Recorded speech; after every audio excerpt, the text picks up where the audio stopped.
4ാം ക്ലാസ്സിൽ EVSലെ രണ്ടാമത്തെ ചാപ്റ്റർ ആയിട്ടുള്ള ഇന്ത്യൻ്റെ സ്വാതന്ത്ര്യം എന്ന് പറയുന്ന രണ്ടാമത്തെ ക്ലാസ്സിലേക്ക് എല്ലാവർക്കും സ്വാഗതം. നമ്മൾ കഴിഞ്ഞ ക്ലാസ്സിൽ ക്വിറ്റ് ഇന്ത്യ സമരം, അതേപോലെ തന്നെ ഉപ്പു സത്യാഗ്രഹം പറഞ്ഞു.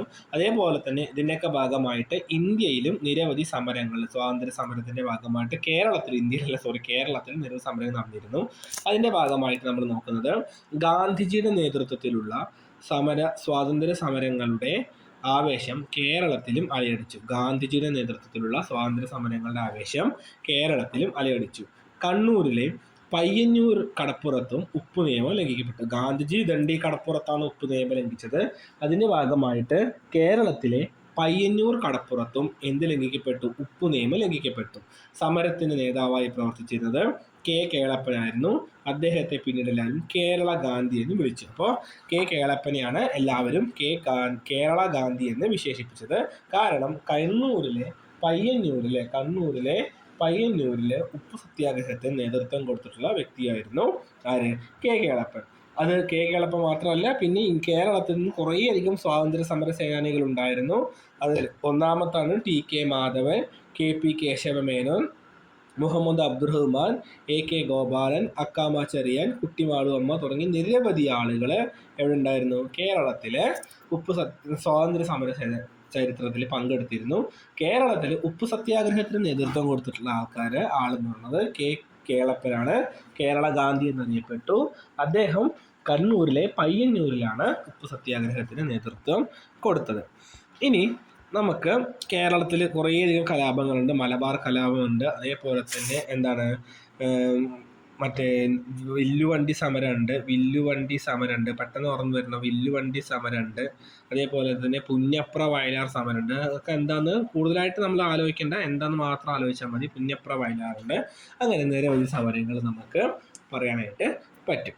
ഓക്കെ, ഇനി നമുക്ക് ഇന്ത്യയിൽ മൊത്തത്തിലുണ്ടായിരുന്ന കുറച്ച് സ്വാതന്ത്ര്യ സമര സേനാനികളെ കുറിച്ച് നമുക്ക് പറയാം. ആദ്യം നമ്മൾ പഠിക്കുന്നത് നമ്മുടെ രാഷ്ട്രപിതാവായിട്ടുള്ള മഹാത്മാഗാന്ധിയെ കുറിച്ചിട്ടാണ്. നമ്മൾ പഠിക്കുന്നത് നമ്മുടെ രാഷ്ട്രപിതാവായിട്ടുള്ള മഹാത്മാഗാന്ധിയെ കുറിച്ചിട്ടാണ്.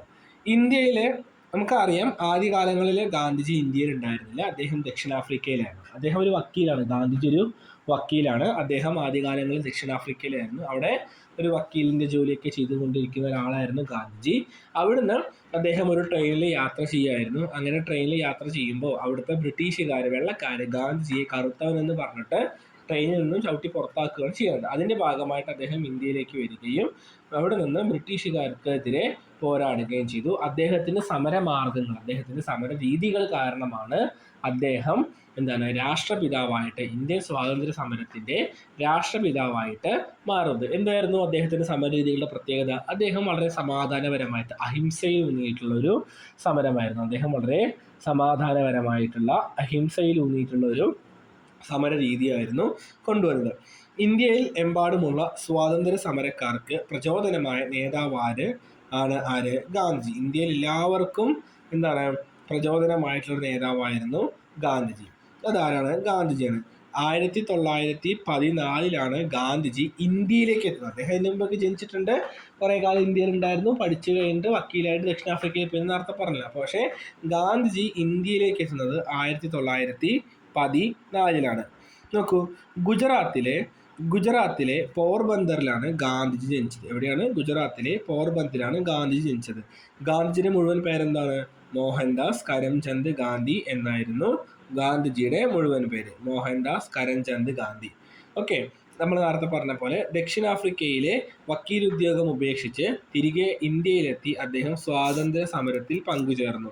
ദക്ഷിണാഫ്രിക്കയിൽ അദ്ദേഹം അപ്പോൾ എവിടെയായിരുന്നു വക്കീലുദ്യോഗം നടത്തിയിരുന്നത്? ദക്ഷിണാഫ്രിക്കയിലായിരുന്നു. എവിടെയായിരുന്നു? ദക്ഷിണാഫ്രിക്കയിലെ വക്കീലുദ്യോഗം ഉപേക്ഷിച്ച് അദ്ദേഹം ഇന്ത്യയിലെത്തി സ്വാതന്ത്ര്യ സമരത്തിൽ പങ്കുചേർന്നു. അദ്ദേഹത്തിൻ്റെ ജീവിത രീതി എന്തായിരുന്നു? അദ്ദേഹത്തിൻ്റെ ജീവിത രീതി എന്ന് പറയുന്നത് ലളിതമായ ജീവിതവും ഉയർന്ന ചിന്തയും ഹൃദ്യമായ ഇടപെടലും കൊണ്ട് വളരെ പെട്ടെന്ന് അദ്ദേഹം ഇന്ത്യയുടെ നേതാവായി ഉയർന്നു. ലളിതമായ ജീവിതവും ഉയർന്ന ചിന്തയും ഹൃദ്യമായ ഇടപെടലും കൊണ്ട് വളരെ പെട്ടെന്ന് അദ്ദേഹം ഇന്ത്യയുടെ നേതാവായി വളർന്നു. അതേപോലെ തന്നെ സത്യവും അഹിംസയും അദ്ദേഹത്തിൻ്റെ വാക്കിലും പ്രവർത്തി. അപ്പോൾ അദ്ദേഹത്തിൻ്റെ പ്രധാനപ്പെട്ട 2 രീതികളായിരുന്നു സത്യവും അഹിംസയും. എന്താണ് തെളിഞ്ഞു നിന്നു. കുട്ടികൾ അദ്ദേഹത്തെ ബാപ്പുജി എന്ന് വിളിച്ചു. അപ്പോൾ നോക്കൂ, ഗുജറാത്തിലെ പോർബന്ദറിലാണ് അദ്ദേഹം ജനിച്ചത്. മോഹൻദാസ് കരംചന്ദ് ഗാന്ധി, ഞാൻ വായിക്കുമ്പോൾ കൂടെ വായിച്ചു പോകണം കേട്ടോ. മോഹൻദാസ് കരംചന്ദ് ഗാന്ധി എന്ന അദ്ദേഹത്തിൻ്റെ പേര്. അദ്ദേഹം ദക്ഷിണാഫ്രിക്കയിൽ വക്കീലായിരുന്നു. അതേപോലെ തന്നെ അദ്ദേഹത്തിന് ലളിതമായ ജീവിതവും ഉയർന്ന ചിന്തയും ഹൃദ്യമായ ഇടപെടലുമായിരുന്നു. അദ്ദേഹം സത്യവും അഹിംസയുമായിരുന്നു അദ്ദേഹത്തിൻ്റെ സമര രീതികളിൽ മുന്നോട്ട് കൊണ്ടുപോയിരുന്നത്. ഇനി ഗാന്ധിജി നേതൃത്വം കൊടുത്തിട്ടുള്ള പ്രധാനപ്പെട്ട കുറച്ച് സമരങ്ങൾ നോക്കാം. ചമ്പാരൻ സമരം 1917, വർഷവും സമരങ്ങളുടെ പേരും പ്രധാനപ്പെട്ടതാണ്. ചമ്പാരൻ സമരം 1917, നിസ്സഹകരണ സമരം 1920, ഉപ്പു സത്യാഗ്രഹം നമ്മൾ പറഞ്ഞു 1930, ക്വിറ്റ് ഇന്ത്യ സമരം 1942. അങ്ങനെയുള്ള സമരങ്ങൾക്ക് ഗാന്ധിജി നേതൃത്വം കൊടുത്തു. അപ്പോൾ നോക്കൂ, ചമ്പാരൻ സമരം, നിസ്സഹകരണ സമരം, ഉപ്പു സത്യാഗ്രഹം, ക്വിറ്റ് ഇന്ത്യ സമരം തുടങ്ങി. ചിലപ്പോൾ ഇത് നമുക്ക് LSSന്റെ പരീക്ഷയ്ക്ക് കാലഗണനക്രമത്തിൽ എഴുതാൻ പറ്റും കേട്ടോ. ആദ്യത്തെ സമരം ഏതാണ്? അപ്പോൾ ഗാന്ധിജി ഇന്ത്യയിൽ വന്നിട്ട് ആദ്യം നടത്തിയിട്ടുള്ള സമരം, ഗാന്ധിജി ഇന്ത്യയിൽ വന്നിട്ട് ആദ്യം നടത്തിയിട്ടുള്ള സമരമാണ് ചമ്പാരൻ സമരം 1917. പിന്നെ നിസ്സഹകരണ സമരം 1920, ഉപ്പു സത്യാഗ്രഹം 1930, ക്വിറ്റ് ഇന്ത്യ സമരം 1942. ക്വിറ്റ് ഇന്ത്യ എന്ന് പറയുമ്പോൾ എന്താണ്? ക്വിറ്റ് ഇന്ത്യ എന്ന് പറയുമ്പോൾ എന്താണ്? ബ്രിട്ടീഷുകാർ ഇന്ത്യ വിടുക. അങ്ങനെ അതായിരുന്നു ഗാന്ധിജിയുടെ നേതൃത്വത്തിൽ. അപ്പോൾ നമുക്ക് ഒന്നുകൂടി പറയാം. ഗാന്ധിജി എന്ന് പറയുന്നത് ഗുജറാത്തിലെ പോർബന്ദറിലാണ് ജനിച്ചത്.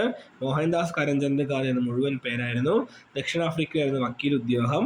അദ്ദേഹം ഇന്ത്യയിലെത്തി. ലളിതമായ ജീവിതവും ഉയർന്ന ചിന്താഗതിയും ഹൃദ്യമായ ഇടപെടലും കൊണ്ട് അദ്ദേഹം വളരെ പെട്ടെന്ന് നേതാവായി മാറി. സത്യവും അഹിംസയും അദ്ദേഹത്തിൻ്റെ വാക്കിലും പ്രവർത്തിയിലുണ്ടായിരുന്നു. കുട്ടികൾ അദ്ദേഹം ബാപ്പുജി എന്ന് വിളിച്ചു. ഇത്രയും കാര്യങ്ങൾ ഓർത്തു വെക്കണം. അതേപോലെ തന്നെ ചമ്പാരൻ സമരം 1917, നിസ്സഹകരണ സമരം 1920, ഉപ്പു സത്യാഗ്രഹം 1930, ക്വിറ്റ് ഇന്ത്യ സമരം 1942 തുടങ്ങിയവ ഗാന്ധിജി ഇന്ത്യയിൽ നടത്തിയിട്ടുള്ള ചില പ്രധാനപ്പെട്ട സമരങ്ങളാണ്.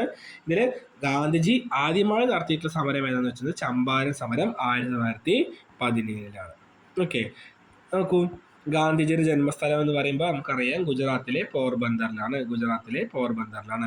മാതാപിതാക്കൾ ആരാണെന്ന് പറയൂ? കസ്തൂർബ ഗാന്ധിയും അതേപോലെ തന്നെ കരംചന്ദ് ഗാന്ധിയും. ആത്മകഥ നമുക്കറിയാം, അതിൻ്റെ സത്യാന്വേഷണ പരീക്ഷണ കഥ. ജീവിതരീതി നമ്മൾ പറഞ്ഞു. ഇതൊക്കെ നമ്മൾ ജസ്റ്റ് ഒന്ന് നോക്കിയാൽ മതി. ഇത് നിങ്ങൾ ശ്രദ്ധിക്കണം കേട്ടോ. ഗാന്ധിജിയുടെ പിതാവിൻ്റെ പേരെന്ന് ശ്രദ്ധിക്കണേ, ഓർത്തെടുക്കണേ. പെട്ടെന്ന് എനിക്ക് ഓർമ്മ വന്നില്ല. അടുത്തത് നമ്മൾ പഠിക്കാൻ പോണത് ജവഹർലാൽ നെഹ്റുവിനെ കുറിച്ചിട്ടാണ്. സ്വാതന്ത്ര്യ സമരത്തിൽ ഗാന്ധിജിക്കോടൊപ്പം മുൻനിരയിൽ പ്രവർത്തിച്ചിരുന്ന ഒരാളാണ് ജവഹർലാൽ നെഹ്റു. ഇന്ത്യയുടെ ആദ്യത്തെ പ്രധാനമന്ത്രിയാണ് ജവഹർലാൽ നെഹ്റു. ഇന്ത്യയിലെ ആദ്യത്തെ പ്രധാനമന്ത്രിയാണ് ജവഹർലാൽ നെഹ്റു. ഇന്ത്യ ബ്രിട്ടീഷുകാരിൽ നിന്ന് സ്വാതന്ത്ര്യം നേടിയത് 1947 ഓഗസ്റ്റ് 15. ആ വിവരം പ്രഖ്യാപിച്ചത്, ഇന്ത്യ സ്വാതന്ത്ര്യം നേടിയ വിവരം പ്രഖ്യാപിച്ചത് ആരാണ്? അത് ജവഹർലാൽ നെഹ്റു ആയിരുന്നു.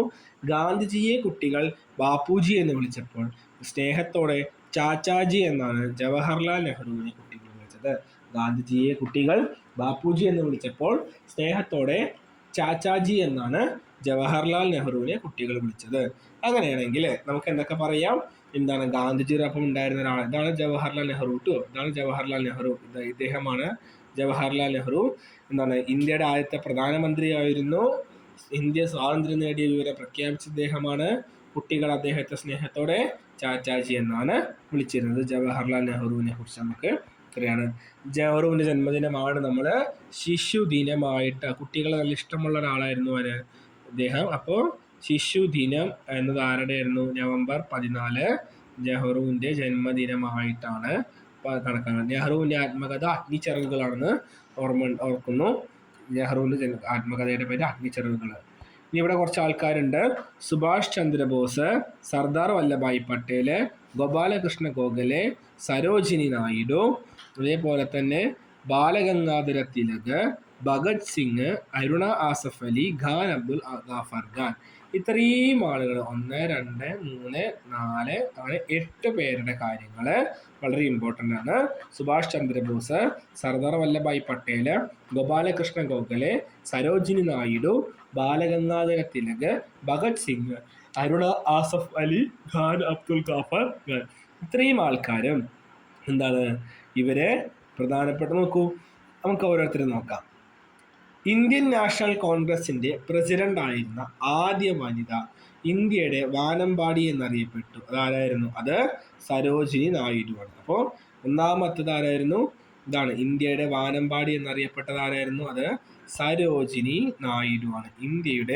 ഇന്ത്യൻ നാഷണൽ കോൺഗ്രസിന്റെ പ്രസിഡന്റ് ആയിട്ടുള്ള ആദ്യ വനിത, ഇന്ത്യൻ നാഷണൽ കോൺഗ്രസിന്റെ പ്രസിഡന്റായ ആദ്യ വനിത ഇന്ത്യയുടെ വാനമ്പാടി സരോജിനി. എഴുതാൻ ബുദ്ധിമുട്ടാണ്, നോക്കാം. സരോജിനി നായിഡു എന്ന് ഓർത്തു വെക്കണേ.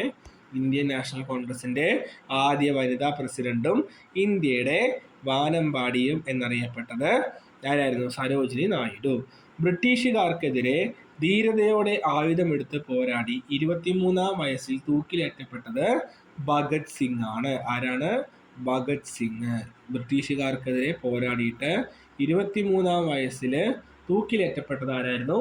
ഭഗത് സിംഗ് ആണ്. ഭഗത് സിംഗ്. ക്വിറ്റ് ഇന്ത്യ സമരത്തിന്റെ രാജ്ഞി.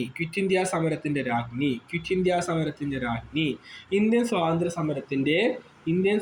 സമരത്തിന്റെ വന്ധ്യവയോധിക എന്നൊക്കെ പറയപ്പെടുന്നത് അരുണ ആസിഫ് അലി അല്ല,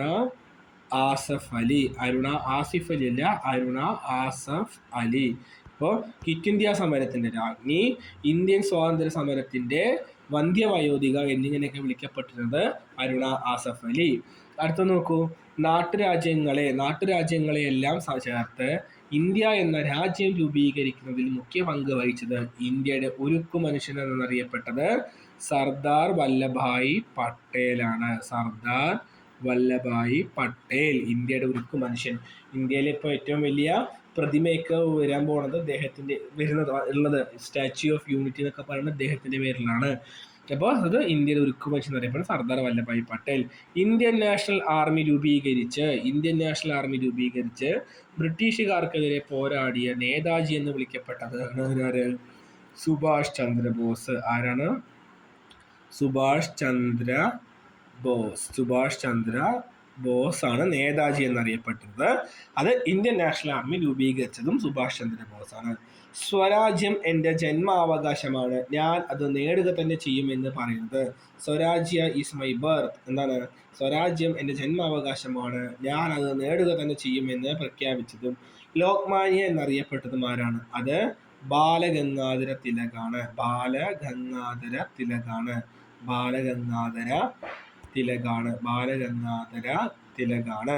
ഓക്കെ, ബാലഗംഗാധര തിലകാണ്. അടുത്തത് ആരായിരുന്നു? ഭഗത് സിംഗ്, ഖാൻ അബ്ദുൽ ഗാഫർ ഖാൻ, സുഭാഷ് ചന്ദ്രബോസ്. ഓക്കെ, അടുത്ത നോക്കൂ, ഗാന്ധിജിയെ രാഷ്ട്രീയത്തിലേക്ക് നയിച്ച ഗുരു. സർവൻസ് ഓഫ് ഇന്ത്യ സൊസൈറ്റി എന്ന സംഘടന സ്ഥാപിച്ചത് ഗോപാലകൃഷ്ണ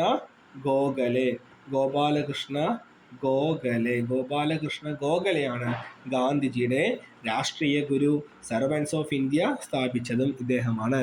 അതിർത്തി ഗാന്ധി എന്നറിയപ്പെട്ടിരുന്നത് ആരാണ്? ഖാൻ അബ്ദുൽ ഗാഫർ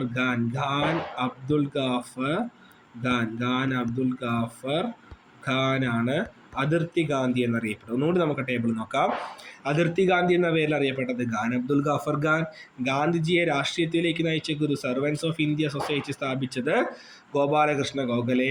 സ്വരാജ്യം എന്ന ജന്മാവകാശമാണ്, അത് ഞാൻ നേടുക തന്നെ ചെയ്യുമെന്ന് പ്രഖ്യാപിച്ചത് ലോകമാൻ എന്നറിയപ്പെടുന്നത് ബാലഗംഗാധര തിലക്.